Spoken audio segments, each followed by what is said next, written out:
So if you know me, if you are a top drawer RVA follower, you know that I put a little bit of shine on every single thing that I do. I'm a big addict of gold gilding wax. This is my favorite shiny product to take your pieces to the next level. Welcome back to episode 3 on DBTV. In this episode, we're going to put on our final touches.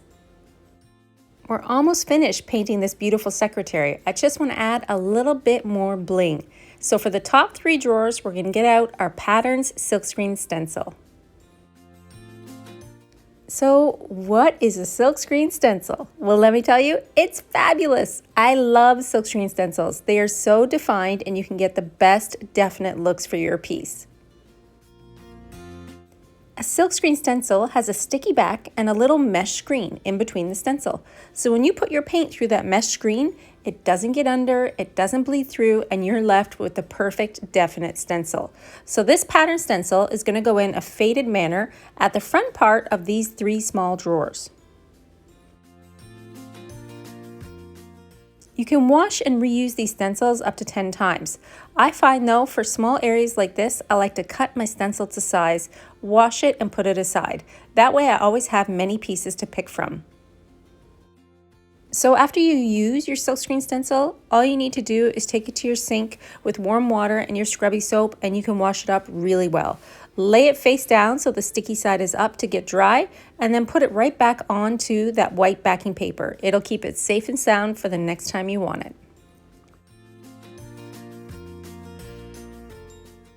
So my plan is to use some gold paint.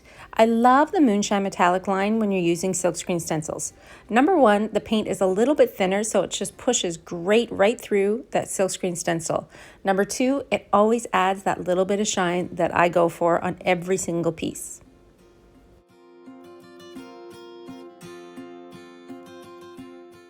So after cutting one part of the Patterns stencil to size, all you need to do is pick off that backing paper, that white backing paper, and adhere it to your piece, and you're good to go. You're going to see me do this 3 times with the same stencil and the same brush on one piece. Then I'll wash it and reuse it again next time.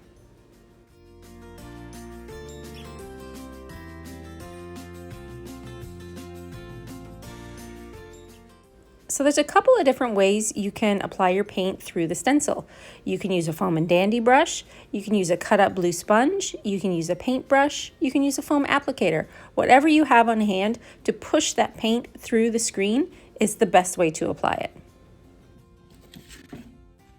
So since I'm going to try and mimic that kind of faded stencil that you saw me apply to the front drawer, remember we did gilding wax with the Harlequin stencil? I want this stencil to just be around where the knob is going to be centered. I'm going to use my artist brush and my Moonshine Metallics. So don't put too much paint on your brush for this, okay? What you're going to see me do is apply that little bit of paint right where the knob would sit. Then I'm going to swirl my brush around and kind of fade that stencil out, right? So the strongest amount of paint will be right where the knob sits and then fading out into nothing around the edges. Look at that. Presto changeo. We have some stenciling going on. I love the way that this is just going to add that little bit of detail. That pop of gold is going to make those knobs just stand out.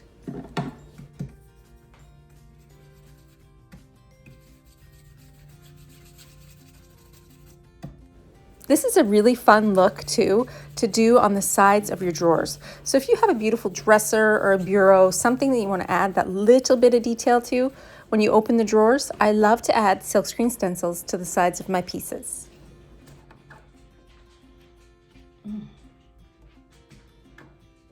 These little red-handled artist brushes are getting so much use over here. I didn't think that I would use them as much as I do, but I find I need a small brush on almost every single project, whether it's painting around hinges, painting around knobs, or just needing it for that fine detail. You can get a pack and they last and wash very well.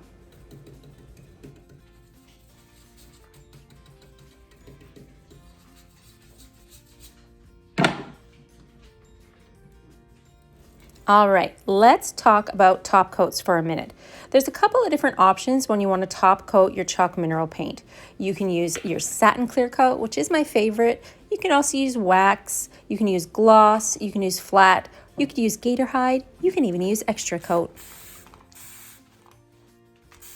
I find the most simple, streak-free way to apply a top coat is my blue sponge. Now, here's the handy dandy tip of the day. Did you see me wet it with my misting bottle filled with water? A damp blue sponge works better than anything else. Remember, our clear coats here at Dixie Belle are water-based, so it minimizes those little brush strokes or fine lines that you would get when you're applying your clear coat to your piece. It didn't go up? No? Oh, yeah. Oh, okay, good. She painted one little furniture. Perfect. It's looking good. Good. I sealed my entire piece this way, using my blue sponge, keeping it wet, and wiping in that clear coat. Remember that you need to stir your clear coats when you use them. Dixie Belle clear coats are water-based. Now, using that damp sponge really helps eliminate those fine lines that you would get, and it just helps you coat your project well. This looks milky and white when you put it on, but don't worry, it dries totally clear.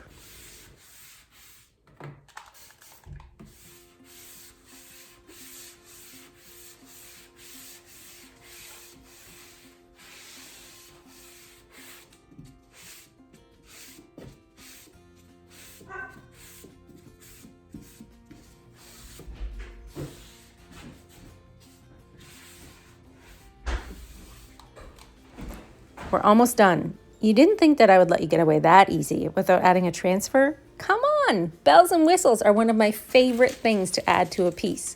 They're so simple to use and they add a bunch of flair and a big pop of color. I have to record everything I do and then go back in and This make a is video. the Alice 2 transfer.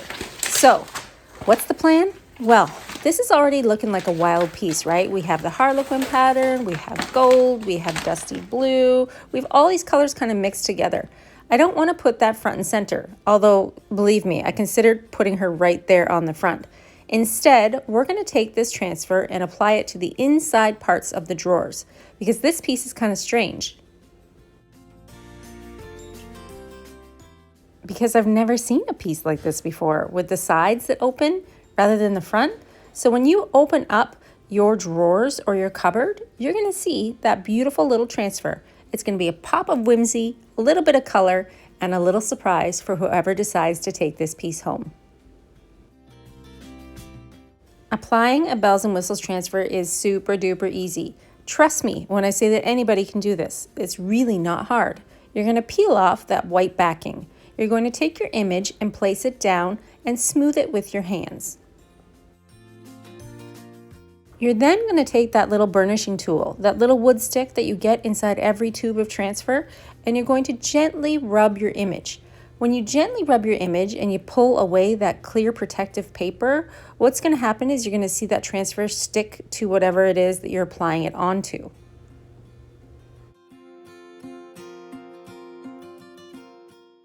Just go slow and steady. You don't have to push too hard. You can apply these transfers to anything. I've put them on mirrors, glass, metal, plastic, all over the place. They're a lot of fun. And even if you don't use all of the images in one tube, you can save them for your next project.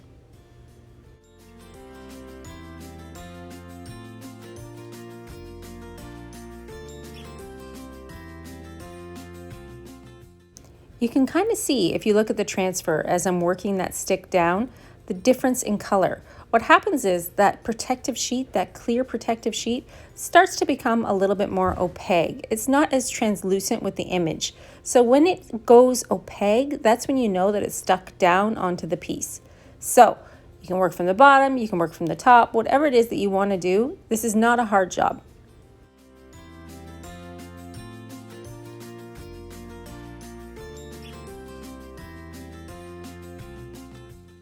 I continued to cut those transfers and apply them to the drawer sides so that anytime you open one up, you are going to see a pop of color. You can seal those transfers with wax or clear coat. It's totally up to you. After I had those transfers onto the sides of my piece, I came in and put those little drawer knobs right back on. This is the original hardware, and a great way to save money so you don't have to change out your hardware and buy new parts. So if you did want to change the color though, because these are like a burnished kind of a gold, but say you wanted bright, beautiful gold, you can use your gilding wax on your metal hardware. All you have to do is let it cure for 24 hours before you start touching it and grabbing it. It will cure solid. I do it all the time. Simple, simple way to update your hardware.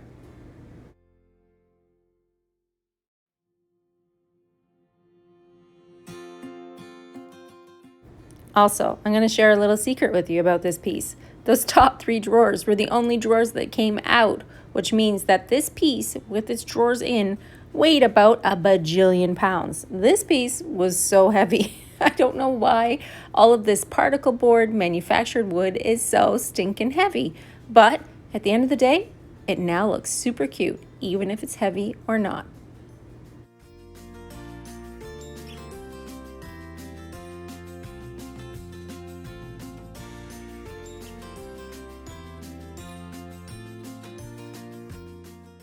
We are almost finished, I promise. Really close now, like the finish line finish. We're gonna add some decorative waxes to give this piece just a little more pop.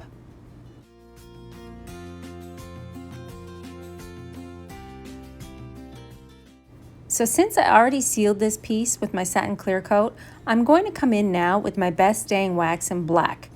Dixie Belle wax is water-based. Did you know that it's water-based? That means that when you put it on, spray your cloth, it's really easy to wipe back. So I like to cut up old bed sheets and keep them on hand to use in my work. It's a lot cheaper to buy a bed sheet at your local Goodwill for a couple of bucks rather than go to buy a bag of rags from Lowe's or Home Depot. So I just dampen my rag and wipe back that wax so it sits in the corners and makes this piece have a little bit more age and makes those drawers and details pop.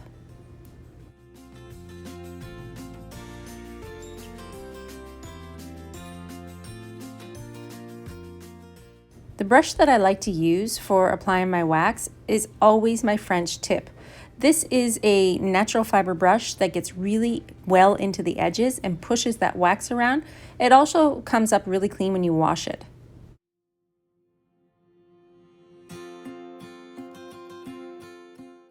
So working in small sections around the entire piece, I added black wax to every corner, around the columns, around the base, and then wiped it back. It seems like a lot of work for just a little bit of a shadow, but trust me, especially in pictures, this makes your piece look like $1,000,000.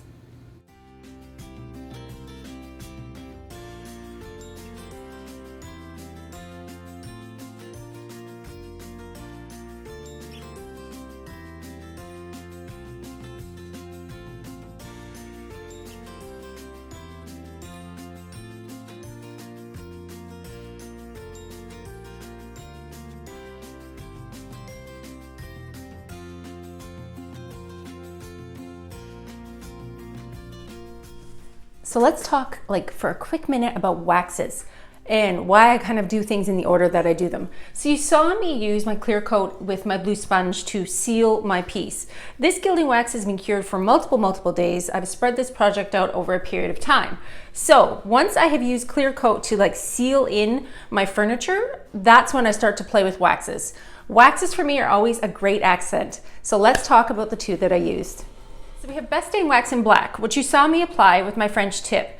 The best thing about Best Stain Wax, that's kind of funny, is that this is a water-based product. So because it's water-based, you see me spray my cloth and kind of wipe it back. It gives a really pretty shadowy effect on any color of furniture. You can get this wax in a couple different colors: black, grunge gray, white, brown, whatever it is that you're trying to work with, there's probably a wax color just for you. Now, gilding wax, on the other hand, is an oil-based product. You can do this before or after. It's going to cure very hard. When it's on there, it's on there. It's not coming off. So I like to come in after I have clear coated, waxed, and kind of added that age and dimension. And now I'm going to use my gilding wax in gold with a old paintbrush, because since this is oil-based, remember you can't wash this out unless you're using mineral spirits. So I keep a couple brushes that have kind of gotten too far gone, and these are the brushes that I use for my gilding wax or my chameleon wax. And I just dropped it. Real life people. This is how we roll. So now I'm going to use my little brush and I'm going to get in here and just kind of blot it off. I like to keep a towel or a rag on hand. I'm going to blot it off and then I'm going to lightly dust my edges to give everything a little bit of shine. Now when you're taking pictures of your furniture, this is what makes your furniture just glow. It pops out of the picture. When you gild all your little edges with wax, you will love it, I promise.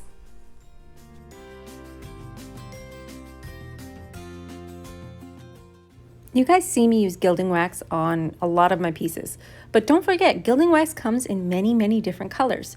You can use it to accent anything. If you wanted to do a piece in silver, if you wanted to add kind of like a little bit of a holographic shine, you could even try chameleon wax. That's what gives that holographic shine in like a lilac or a little bit of a green. There's so many options when it comes to gilding wax.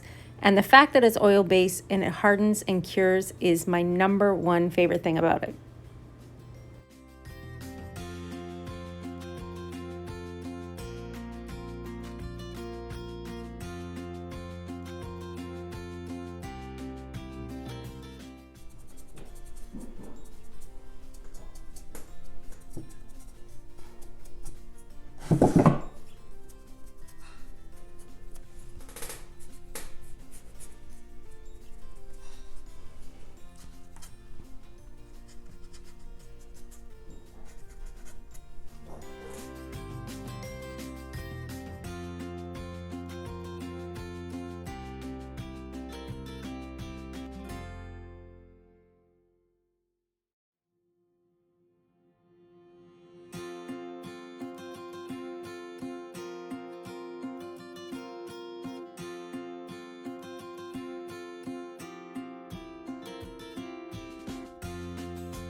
We're almost done, like 2 more little baby steps and we're completely finished. This piece has been, it's been a project, let me tell you. It's taken a really long time. I usually don't move this slow, but the amount of detail that I've had to put into this piece so far, it's taken me a while. So what's left? Would you bend? I know we talked earlier about would you bend and how to apply it, but this little applique is a little bit different than the trim roll that we applied earlier. You still need a heat gun, you still need glue. I'm gonna heat up the back of this, put the glue on, and adhere it to the piece. This is Would You Bend number 133.10. This is only available on the Dixie Belle Paint page.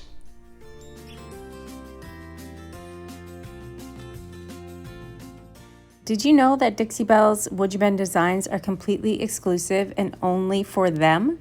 The Would You Bends that you're buying on the Dixie Belle Paint page are not able to be purchased anywhere else. So just keep that in mind when you're playing with your Would You Bend. You are working with a one-of-a-kind item. And don't forget, since Would You Bends are actual wood, it's recommended to use wood glue with your project. You can also find wood glue available on the Dixie Belle Paint page. It's kind of like sold as a package, and I get one every couple of months because I am really terrible at putting the lid on my glue and it always dries out. So don't be like me, put the lid on your glue and you can find all of your Would You Bend and glue products available on the Dixie Belle Paint page.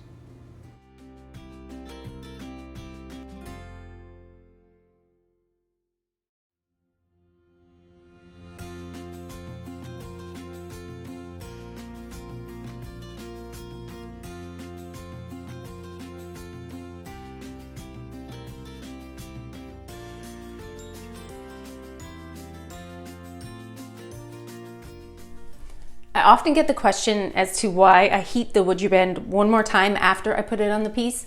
That's because it's kind of like the Would You Bend rules. It helps heat your glue that little bit faster, but it also makes sure that it's flat to the piece. Now, in that last little clip you saw me holding that, I should have had a piece of tape ready to go to stick it up there, but I'm kind of like a fly by the seat of your pants girl, so you're gonna learn the way that probably everybody does it. Hold it tight, rip it off, stick it back on. It's there, it lives there now. Once this is dry, you can paint Would You Bend before or after you apply it on your piece. You're good to go. I might add a little bit of black wax around that, but other than that, we are finished. Now comes my most least favorite part of every project, cleaning up my mess. I am a messy painter and I don't pick up anything when I'm working, but we're finished. Y'all want to see what we did? Stay tuned for the next episode.